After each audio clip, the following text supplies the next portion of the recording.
¿Listo? Bueno. Bueno, soy la doctora Carolina Pantoja, para los que no me conocen, terminé el año pasado. Vamos a hablar hoy de vesícula biliar. Entonces empezamos diciendo, bueno, que la vesícula biliar se describe como un fondo, un cuerpo y un cuello. Tiene las longitudes normales de la vesícula. En el corte longitudinal son 10 centímetros, el anteroposterior 4 centímetros, en el transverso 4 centímetros y un volumen aproximado de 90 centímetros cúbicos. El grosor de la pared es máximo 3 milímetros. Como lo ven pues en la imagen, la vesícula es un saco en forma de pera, como lo describen, y su contenido es completamente líquido. En la ecografía, bueno, sería anecoico, en la tomografía sería hipodenso, y bueno, en la resonancia, en T2, sería hiperintenso, ¿sí? El contenido, bueno, es de la bilis, y como ya lo acabé de decir, en la ecografía obviamente se ve completamente anecoico y no debe tener absolutamente nada dentro, ¿sí? Para la valoración de la vesícula biliar, tenemos, como siempre, la ecografía, la tomografía y la resonancia, siendo obviamente la ecografía el método diagnóstico ideal. Obviamente siempre es por su accesibilidad, por la facilidad que tiene, bueno, de tenerlo en todas partes y que además se ve mejor por cualquier otro. También, obviamente, la vesícula puede tener variantes en la forma, en la localización, en el número. Puede haber que haya duplicaciones, tengan septos, tengan pliegues, sin decir que esto obviamente sea algo patológico, ¿sí? Como por ejemplo la vesícula en gorro frigio, que es que tiene como una indentación, simplemente está plegada. Muchas veces es sobre el fondo o sobre el cuello, bueno, eso dependiendo. Y también pues que puede tener tabiques en su interior. También hay alteraciones no, sino que puede variar en su localización. Puede estar a la derecha, a la izquierda, detrás, adelante, pero bueno, eso no significa algo patológico. Como ya lo dije, el estudio ideal para estudiar la ecografía, la vesícula es la ecografía. La técnica, bueno, se supone que siempre tiene que tener un ayuno de 8 a 12 horas para lograr una adecuada distensión de la vesícula. Se aconseja siempre pues el transductor convex. Siempre se dice aquí al paciente que respire profundo para que así bajen todas las vísceras y bueno, y tenga uno una mejor visibilidad de ella. Se debe evaluar tanto por vía subcostal como por vía intercostal. Muchas veces, bueno, se dificulta en el paciente obeso o en el paciente que tiene mucho dolor. Muchas veces no se visualiza muy bien, así que hay que decirle al paciente que se mueva, que se corra para un lado, que gire para la izquierda, que gire para la derecha, para uno tener una buena visibilidad, porque, bueno, nosotros somos los que tenemos la obligación, digámoslo así, de ver bien siempre la vesícula y siempre, bueno, el método ideal siempre es la ecografía. Así que todo lo que, la patología que podamos evaluarla, obviamente la tenemos que descartar por este primer método diagnóstico. Acá, bueno, tenemos una tomografía y una resonancia que después de la ecografía, bueno, si ya ni la ecografía es diagnóstica, bueno, se puede pedir una tomografía o una resonancia. La resonancia, bueno, en este caso, la resonancia se ve una vesícula septada, que bueno, es una de las variantes, ¿sí? Empezamos, bueno, con las patologías, digamos, patologías no, sino que, bueno, unas variantes de la vesícula biliar que se pueden encontrar en muchos casos. En este momento, bueno, empezamos por la adenomiomatosis, que es una proliferación del epitelio vesicular con hipertrofia de la mucosa y muscular. Entonces lo que pasa es que forma como unas invaginaciones y esto se conoce como los senos de Rokitansky-Ashton, los cuales pues pueden extenderse hacia la subserosa o la serosa. Normalmente los senos de Rokitansky están presentes, pero no con la hipertrofia de la mucosa, ¿sí? Entonces esa es la diferencia. Cuando ya hay una hipertrofia de la mucosa, se ven estas invaginaciones que pueden estar contenidas o por bilis, o por moco, o por barro, o por cristales de colesterol. Y según eso, bueno, se van viendo en ecografía se va viendo diferentes formas. Entonces, por ejemplo, ahí en las imágenes vemos como unos secos que, digamos, se ven en las paredes, pequeñas imágenes puntiformes, ecogénicas, que generan cola de cometa, que es, bueno, uno de las características de la adenomiomatosis, pero también puede presentarse como engrosamientos, digamos, de la pared, como se ve en la figura de arriba, o imágenes de aspecto como quístico, que se ve como en las imágenes de abajo, ¿sí?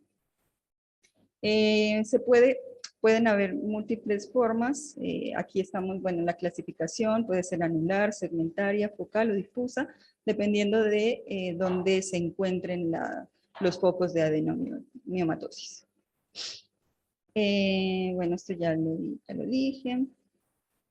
Acá está otro ejemplo, como se ve en ecografía, en la A, digamos, que se ve como un engrosamiento de la vesícula, y en la tomografía que se ve como una imagen hipodensa que está como por fuera, digamos, de la pared. Entonces eso sería un foco de adenomiomatosis, ¿sí? Y en las ecografías, bueno, como ya les había dicho, que puede ver también engrosamiento de la pared y con su artefacto ahí en cola de cometa. En la colangioresonancia mencionaba que es el método diagnóstico, digamos, que ya definitivamente nos dice que eso sí es una adenomiomatosis y se ven como unos saquitos pequeños como divertículos y se ven hiperintensos pues en las secuencias T2, como lo vemos en la figura. También podemos encontrar en la vesícula biliar lo que se llama el barro biliar, ¿sí? Como lo vemos en la imagen, es como una masa que tiene siempre, o la mayoría de las veces, una separación lineal, ¿sí? Es como un material particulado que se encuentra en la vesícula. Esto muchas veces, bueno, se da por el espesamiento de la bilis y puede producir dolor, molestias y también se pueden dar cálculos biliares. O sea, después de esto es como el precesor, digamos, de los cálculos biliares. Entonces también, obviamente, en la ecografía tenemos que evaluar eso y ver si está obviamente dejarlo en el informe, ¿sí? La diferencia de esto con, digamos, con lolitos o con alguna otra patología es que ustedes hacen mover al paciente y el barro biliar se moviliza, ¿sí? Muchas veces ahí el barro biliar puede estar conteniendo toda la vesícula y bueno, se llama vesícula hepatizada y se ve completamente similar al parénquima hepático, sin ser algo, bueno, patológico del todo, ¿sí? Los factores predisponentes para el barro biliar son el embarazo, la cirrosis, la alimentación parenteral, el ayuno prolongado, ciertas drogas y, bueno, la obstrucción del cístico colédoco. En la imagen de arriba vemos un lito, que sería la imagen que está más ecogénica, y el barro biliar, que es un poquito más hipocoico. Tenemos que también ver masas vesiculares. Muchas veces hay la diferencia y digamos, dificultad de visualizarlas y ver si verdaderamente son o unas masas o son pólipos o son simplemente unos pequeños pólipos de colesterol, que esa se llama la colesterolosis, ¿sí?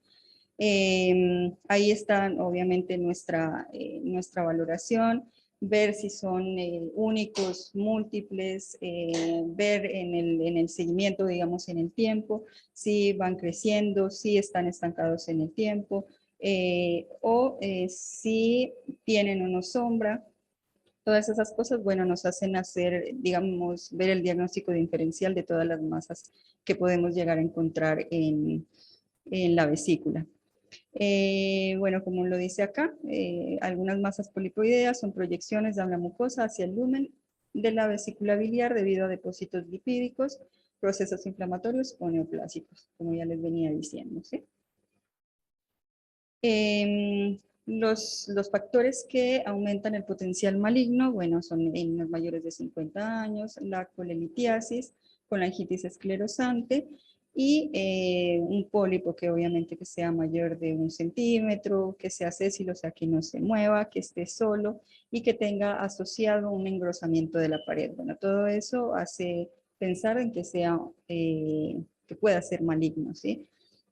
Ahí, bueno, en la imagen de arriba se ve una imagen ahí que está, digamos, en antideclive y que no se mueve, que está arriba, o sea que, bueno, obviamente hace referencia a un pólipo.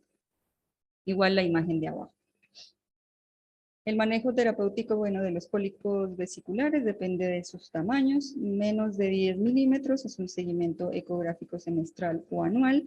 Las lesiones mayores de 10 milímetros dice que se tiene que hacer colecistectomía y bueno, si tienen asociado algún otro síntoma o si tiene cálculos, bueno, hay que hacerle colecistectomía.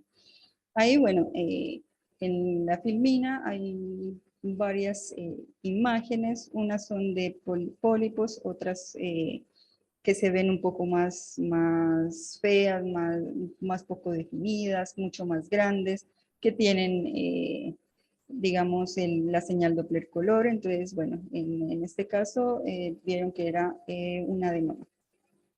Pero bueno, todo depende del tamaño, depende del número. Si son múltiples, la mayoría de veces son benignas. Seguimos con la colelitiasis. Bueno, entonces, como todos me imagino que ya hemos visto, son los litos, bueno, la mayoría son de colesterol, pueden ser pigmentos o mixtos y algunos que son de carbonato de calcio. Los factores de riesgo, la edad, el sexo femenino, la obesidad y el embarazo.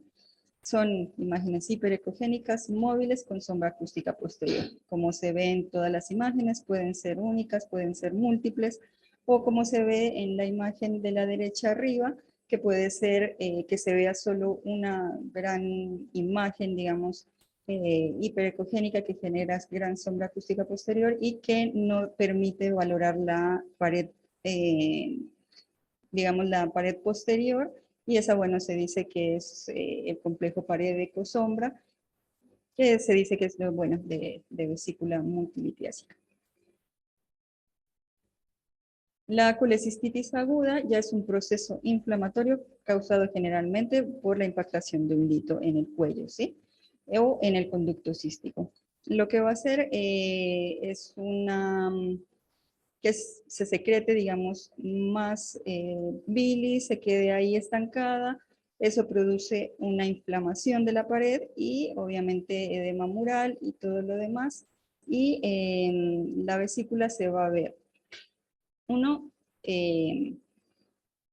las paredes engrosadas, ¿sí? Más de 3 milímetros, distensión de la vesícula, siempre o más de 10 centímetros o más de 4 centímetros. Tiene el signo de Murphy ecográfico positivo, se puede evidenciar o el cálculo o material, bueno, ecogénico en su interior.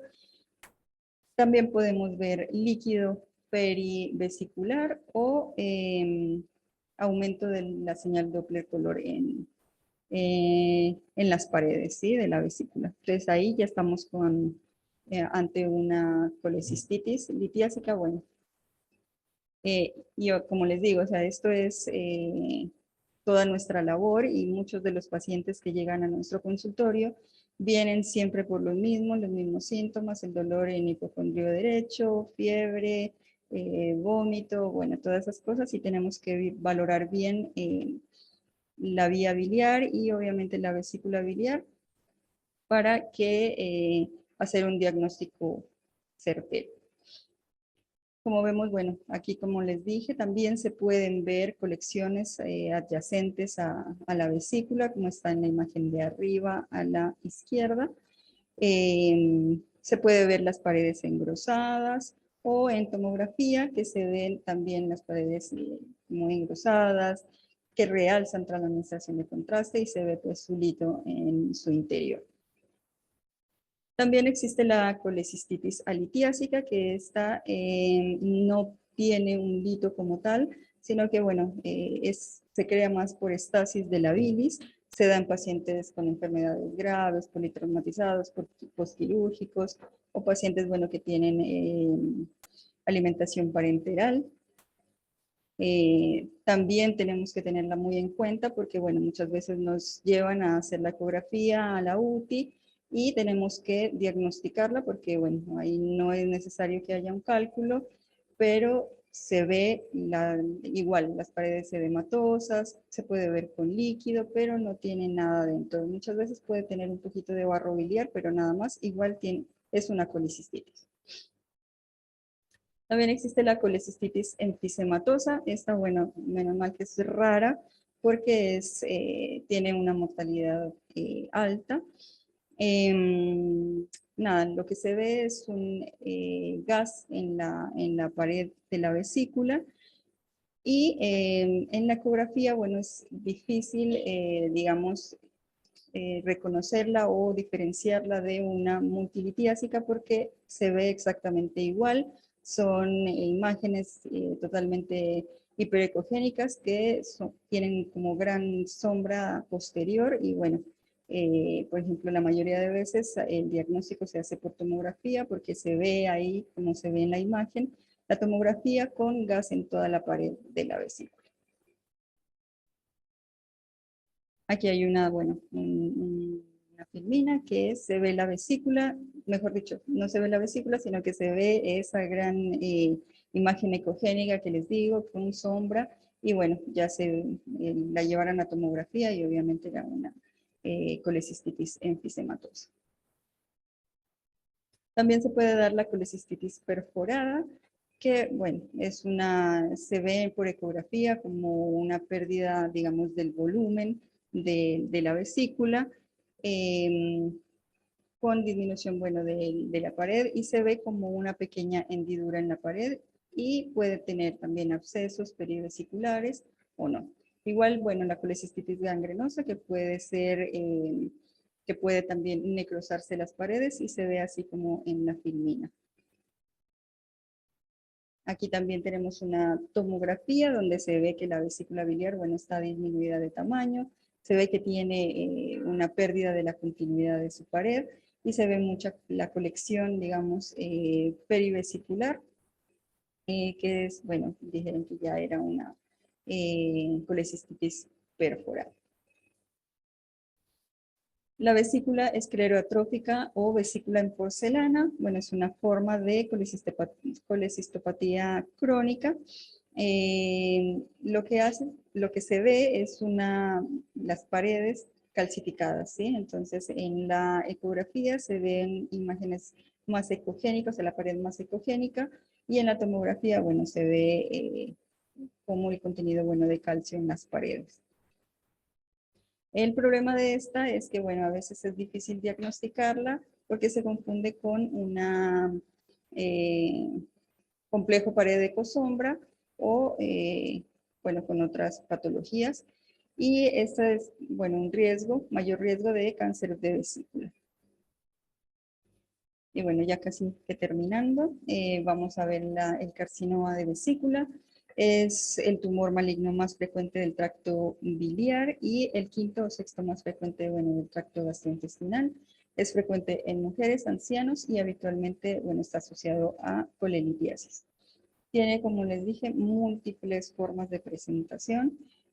Muchas veces, bueno, se ven masas intraliminales bien delimitadas o a veces engrosamientos asimétricos de la pared o una masa, bueno, que ya es imposible que uno no la vea, que sea una masa que reemplaza completamente la vesícula. Hay que tener muy en cuenta porque, una vez más se lo repito, nosotros somos los que diagnosticamos y los que vemos todo el tiempo, digamos, las ecografías abdominales y como diagnosticar esto a tiempo, bueno, le puede dar una mejor calidad de vida al paciente. Así que pueden ser que sea, como les había dicho, una masa polipoidea o una masa que sea ya completamente extensa, que se extienda hacia el hígado o como vemos arriba, por ejemplo, estos son unos pólipos simplemente, como les había dicho. La diferencia de los pólipos y de las masas es que los pólipos la mayoría de veces siempre son múltiples, aunque no siempre, pero la forma, el tamaño, la ecogenicidad, todo eso, bueno, nos hace pensar en que sea más un proceso benigno o un proceso maligno. Acá vemos, bueno, un ejemplo de ya un carcinoma vesicular, bueno, que ya es exagerado, muy grande, ya reemplazó completamente la vesícula y infiltra el hígado con, bueno, la señal Doppler color también a su alrededor. Y bueno, chicos, esta es la bibliografía. Espero les sirva. Nada, la vesícula, bueno, es algo de lo que más comúnmente vemos en toda la consulta. Tenemos que verla bien. Si no la vemos, decirle al paciente que se gire, que se voltee, preguntarle bien si está operado o no. Y bueno, obviamente ya mis compañeros también les van a hablar de toda la vía biliar, que la ecografía, bueno, es el método diagnóstico ideal para eso. Listo. Muchas gracias. ¿Alguna pregunta?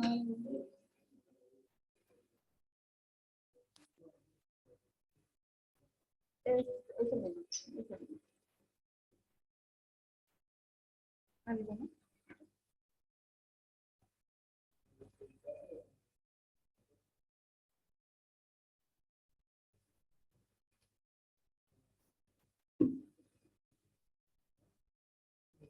No es un verdadero rundown, porque bueno, rundown es solo para sí o sí aire, ¿sí? Ya este es diferente porque es un cola de cometa, que se ve así como, bueno, como se ve en las imágenes, es,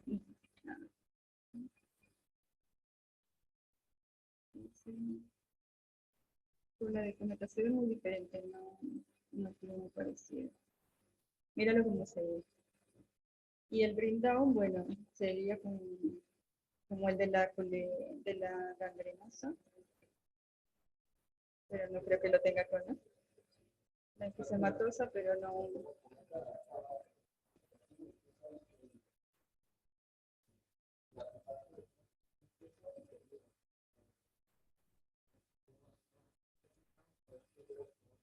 Y no se ve, mira que ahí, por ejemplo, se ve y no se ve para abajo, no se ve tiene mucha sombra.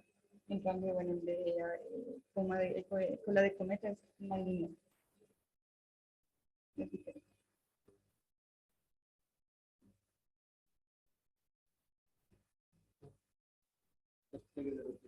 Ah, bueno. Bueno, lo de los pliegues de Rokitansky es simplemente los pliegues de Rokitansky, bueno, están normalmente en la vesícula, sí, pero ellos siempre están o sea, solos, sin hipertrofia de la mucosa. Eh, pero si ellos empiezan a tener, además de hipertrofia de la mucosa, se va a extender, digamos, más, eso sería como más hacia la pared y generan como unos, digámoslo así coloquialmente, como unos huecos.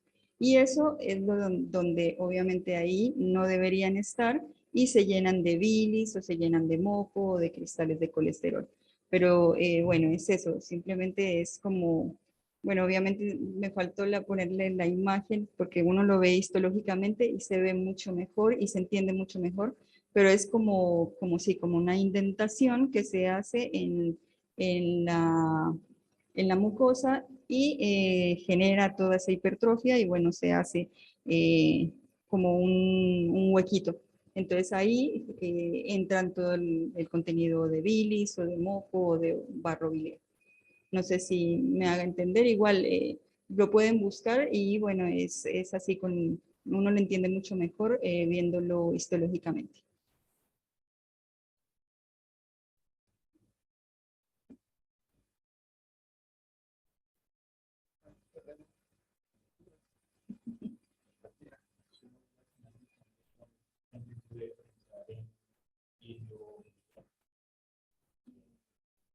Pero el vídeo biliar, digamos, podría estar más abajo. Igual no se ve muy bien por fotografía. Ya que mejor se ve en la tomografía y bueno, son signos como, digamos, no sé, complementarios, que uno ve ya el hito, el abdomen o en el intestino, pero así como tal en fotografía, creo que no sé, no sé, no sé, no sé. La pregunta se lleva a la constitución que se mata así. Es por la constitución que se mata que lo pregunto y por la que claro, pero entonces la concentración va a estar en la pared. En cambio, en el pensando en yo diría que haya la fístula biliotérica, la pared va a estar, o sea, usted puede ver la pared Con la pérdida con la pérdida de la solución de continuidad que se conecta hacia el intestino y el aire va a estar dentro de la vesícula. Entonces, es fácil que el aire se va a mover. La otra va a estar en la pared y aparte va a tener aire en la vía biliar. O sea, es como una mezcla de más cosas. Exacto.